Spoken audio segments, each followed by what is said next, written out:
बिस्मिल्लाहिर्रहमानिर्रहीम।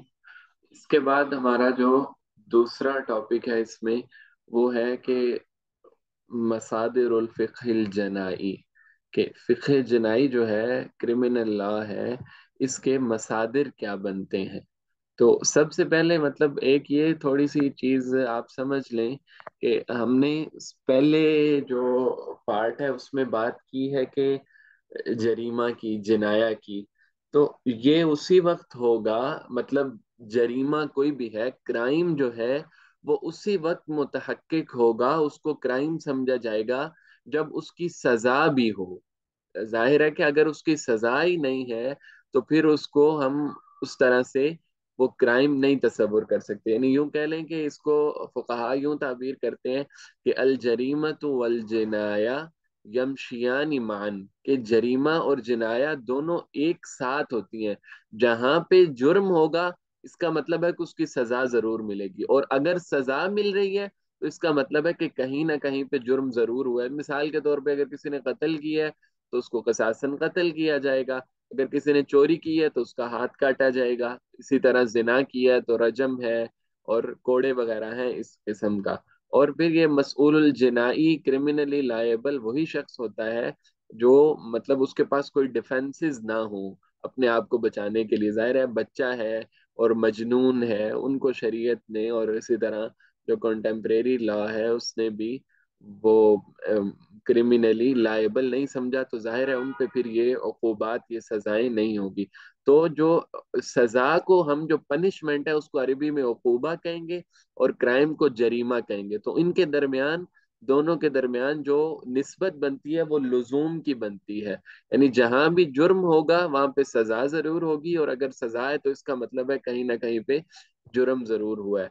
ये तो हो गया मतलब इसका थोड़ी सी एक्सटेंशन पिछले लेक्चर की। उसके बाद है कि मसादिरुल फ़िक़्हिल जनाई। तो मसादिर जो फ़िक़्ह जनाई के बनते हैं, जैसे कि आपको पता है कि हम इस्लामी कानून में या इस्लामी कोई भी हमारे इशू होता है तो हमारे पास चार जो बुनियादी सबब हैं जिनसे हम अहकामात का इस्तेमाल करते हैं प्रिंसिपल्स में, जैसा हम पढ़ चुके हैं कि वो कुरान है, सुन्नत है, इजमा है, कयास है। तो इसी तरह यहाँ पे भी जो बेसिक है वो तो वही होते हैं, लेकिन यहाँ पे थोड़ा सा वो फर्क इस एतबार से आ जाता है कि कयास वगैरह, इज्तिहाद वगैरह वो तो ठीक है, लेकिन जो कवायद जवाबित हैं फिqh इस्लामी के उनको भी देखा जाता है। यानी वो पहला मसदर वही होगा कि कुरान है, सुन्नत है, उसके बाद कयास है या इज्तिहाद कह लें, कयास कह लें, एक ही बात है। और इसी के साथ एक चीज ये आ जाती है कि मतलब यानी जैसे अब आप देखें कि फिqh इस्लामी के कवायद ज़वाबित, इसकी एक मिसाल ये हो सकती है कि जब हम ताजीरन किसी को सजा देंगे, अगर इन ताजीर वगैरह तफसीलन आगे हम देख लेते हैं, ताजीरन अगर किसी को सजा होगी तो वो उसके जुर्म की नोयत की बुनियाद पे होगी। यानी ये है कि सजा और जुर्म के दरमियान कोई ना कोई मुनासबत होनी चाहिए। ये नहीं कि सजा तो बहुत बड़ी है और जुर्म इंतहाई वो माइनर सा है। यानी ये जो जनरल प्रिंसिपल जिसको हम कहते हैं आम कानून की जबान में, तो उसको यानी यहाँ पे जो फिqh इस्लामी के कवायद जवाबित हैं, जनरल प्रिंसिपल्स हैं, उनका हमें ख्याल करना होता है। और अगर कंटेम्प्रेरी लॉ में पाकिस्तान में बात की जाए कि क्रिमिनल लॉ के सोर्सेज क्या हैं, जो मसादिर क्या है, मसादिर का मतलब सोर्सेज, तो उसमें अब सब आइन हमारा आ जाता है। और ये जो कानून राइज है पीपीसी वगैरह से हम इस्तेमाल करते हैं, और अगर हमें प्रोसीजर देखना हो तो सीआरपीसी हमें देखना पड़ेगा, क्रिमिनल प्रोसीजर जो है वो। और इसी तरह जो प्रेसिडेंट्स हैं अलकज़ाया अलमाजिया, वो भी मतलब इसमें असरअंदाज हो सकते हैं। तो मसादिर का मतलब सोर्सेज, जहाँ से हम इन सजाओं को देखेंगे और इन जुर्म वाकयातन है या नहीं है इसका हमें कैसे पता चलेगा।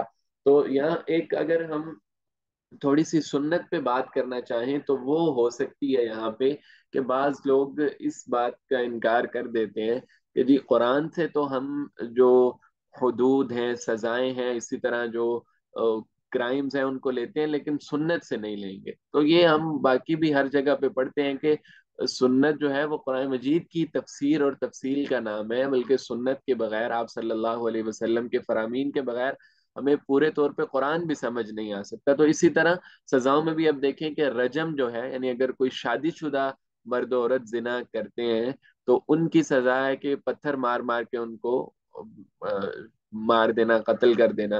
تو یہ ہمیں قرآن مجید میں نہیں ملے گی، سنت میں ملے گی. آپ صلی اللہ علیہ وسلم نے حضرت معاذ اسلمی کو، حضرت غامدیہ کو، یہ دو صحابہ کرام ہیں، ان کو آپ نے یعنی رجم کروایا. اسی طرح جو شراب کی سزا کا مسئلہ ہے کہ اس کے کوڑے کتنے ہوں گے، اس پہ بھی جو آگے چل کے ہم تفصیلاً بات کریں گے، تو وہ بھی حضرت علی رضی اللہ عنہ کا ایک اجتہاد ہے، ایک فیصلہ ہے.